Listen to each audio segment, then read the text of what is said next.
Hello friends, welcome to Arogya Sutra. Thank you for your overwhelming response on my videos. Cancer, क्या ये शब्द सुनकर आपको भी डर लगता है और आप ये सोचते हैं कि इससे कैसे बचा जा सकता है? तो ये वीडियो है खास आपके लिए और कैंसर की अवेयरनेस और इससे बचाव के बारे में जानकारी के लिए ये वीडियो बनाया गया है। तो कैंसर से बचाव के लिए जो सबसे पहले पॉइंट आता है तो वो है आहार का। दैट मीन्स जो हम खाना खाते हैं, जिस तरीके का हम खाना खाते हैं वैसी हमारी बॉडी बनती है। तो आपको जरूरी है कि आप जो भी खाना खा रहे हैं वो फ्रेश फूड हो और खास तौर से अगर सात्विक अन्न हो, इसका मतलब है कि वेजिटेरियन फूड हो जिसमें कि घर में बनाया हुआ खाना, फ्रेश फूड, वेजिटेबल, ये सारी चीजें अगर आप कंज्यूम करते हैं तो ये आपकी सेहत के लिए अच्छे होते हैं। क्योंकि रेड मीट या नॉनवेज बहुत ज्यादा स्पाइसी इस तरीके का फूड लेने से और या हैवी टू डाइजेस्ट फूड इस तरीके का खाना खाने से, जैसे पनीर है, सोयाबीन है और ऐसे बहुत सारे जो स्प्राउट्स होते हैं, तो इस तरीके की जो चीजें होती हैं ये थोड़ा हैवी टू डाइजेस्ट होती है। तो इन सारी चीजों को डाइजेस्ट करने के लिए हमारी बॉडी को ज्यादा मेहनत करनी पड़ती है। तो इसलिए अगर हम आहार की बात करें तो आपको टैन फूड, रेड मीट, नॉनवेज, बहुत ज्यादा स्पाइसी इस तरीके के खाने से बचना चाहिए और खास तौर से जो फ्रोजन फ्रूट होता है इसको अवॉइड करना चाहिए। नेक्स्ट अगर हम बात करें तो बहुत ज्यादा क्वांटिटी में शुगर लेना, ठीक है, खाने में डीप फ्राइड फ्रूट खाना,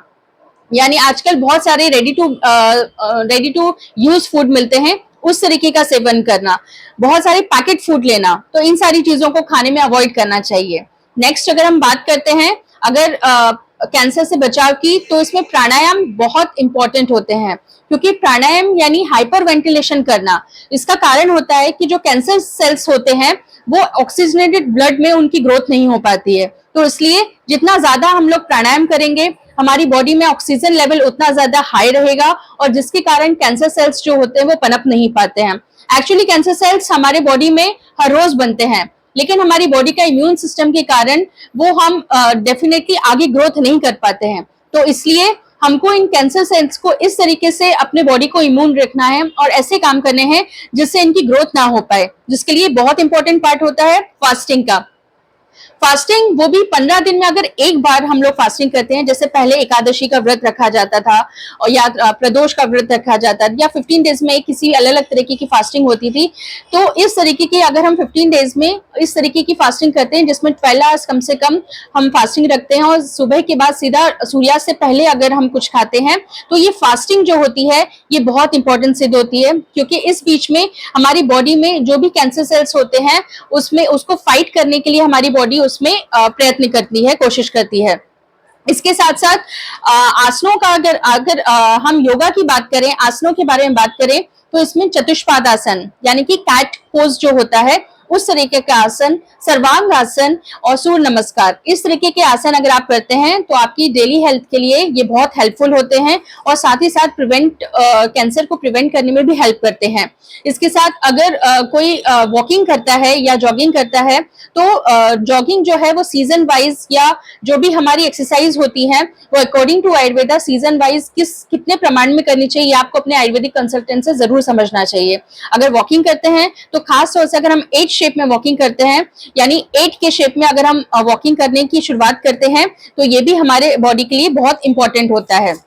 इसके बाद अगर आयुर्वेदिक कंसल्टेंट से आप ये पता करें कि विरेचन क्या होता है या पेट साफ, अगर आप डेली हरित की यानी जिसको हृदय कहा जाता है लोकल लैंग्वेज में, क्योंकि आयुर्वेद में कहा जाता है कि हरित की एक ऐसा औषधि द्रव्य है कि जिस घर में माता नहीं रहती है वहां पर हरित की हर जगह काम आती है। तो अगर ऐसी आयुर्वेदिक ड्रग से आप पेट साफ करते हैं या डेली इसको लेते हैं या त्रिफला चूर्ण लेते हैं तो ये भी आपको हेल्पफुल सिद्ध होता है कैंसर से बचाव के लिए। तो आप अपने आयुर्वेदिक कंसल्टेंट से इसकी मात्रा, इसकी डोज जरूर जानने की कोशिश करें।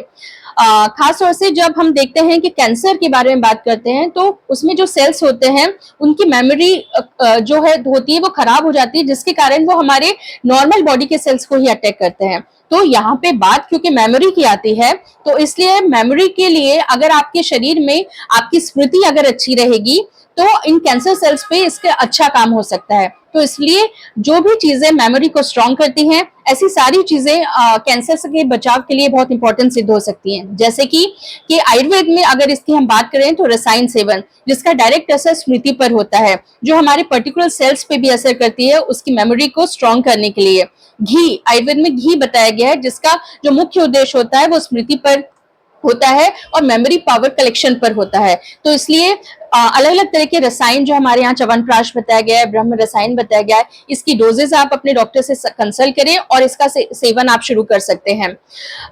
अगर हम लेडीज की बात करें तो लेडीज में एक चीज बहुत इंपॉर्टेंट है पीरियड से रिलेटेड, क्योंकि जो लेडीज में कैंसर, गर्भाशय से रिलेटेड कैंसर होते हैं, तो इसके लिए जो पीरियड्स के लिए आप मेडिसिन अगर कभी लेती हैं पीरियड्स को आगे करने के लिए या पीरियड्स को रोकने के लिए, या किसी पर्टिकुलर इवेंट पे अगर आप नहीं चाहते हैं, और या इमरजेंसी पिल्स अगर आप लेते हैं, तो इन सारी चीजों को आप अवॉइड करिए, क्योंकि even contraceptive pills are dangerous to use. तो इसलिए आपको ये ध्यान रखना चाहिए कि नॉर्मल पीरियड्स जो भी आपके सामान्य पीरियड्स हैं, और उसमें किसी भी तरह की लापरवाही आपको नहीं करनी चाहिए। अगर किसी भी तरह के अगर आपको ऐसा लक्षण लगता है, हैवी ब्लीडिंग हो रही है या कुछ अलग फाउल स्मेल आ रही है, तो तुरंत आपको डॉक्टर से कंसल्ट करना चाहिए।